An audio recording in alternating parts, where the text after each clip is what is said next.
Narode, desio se incident koji trese estradu.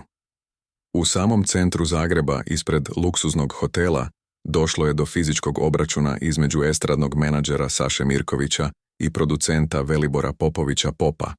Mirković tvrdi da je napadnut i pretučen, dok Pop uzvraća: pobili smo se muški. Drama se odvila tokom dana, kada se Mirković, koji je bio u Zagrebu zbog nastupa Ane Nikolić, sukobio sa Popovićem, koji je s druge strane boravio u glavnom gradu Hrvatske zbog koncerta Te Tajrović. Obojica su se našla ispred istog hotela i tu je prema izjavama zaiskrilo ozbiljno. Popović je u izjavi za domaće medije rekao sljedeće: ja sam stajao ispred hotela kad se parkirao crni džip. Nisam ni obratio pažnju dok nije izašao Saša Mirković. Odmah je krenuo na mene, počeo je da mi psuje decu. Pobili smo se muški. On je prvi krenuo i to se sve vidi na snimku ispred hotela. Nikakvo ubistvo, to su gluposti koje on izmišlja da bi ispao žrtva. Ja stojim iza svega što kažem, ne bežim ni od koga.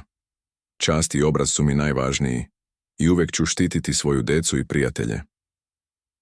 S druge strane, na zvaničnoj Instagram stranici Mirkovićeve produkcijske kuće objavljena je šokantna poruka: pokušaj ubistva Saše Mirkovića. Kukavički napad Velibora Popovića Popa, kao da to nije dovoljno.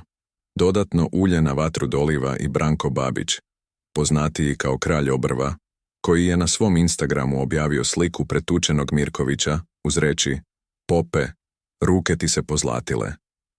Ovaj javni sukob estradnih menadžera otkriva duboke podele u svetu zabave, a nasilje koje je kulminiralo fizičkim obračunom izazvalo je buru reakcija na društvenim mrežama. Mirković poručuje da je ovo bio kukavički pokušaj ubistva, dok Popović tvrdi da se samo branio i štitio čast svoje porodice. Šta se zaista dogodilo i ko je prvi nasrnuo, pokazat će snimci nadzornih kamera koje, prema Popu, jasno dokazuju njegovu verziju priče.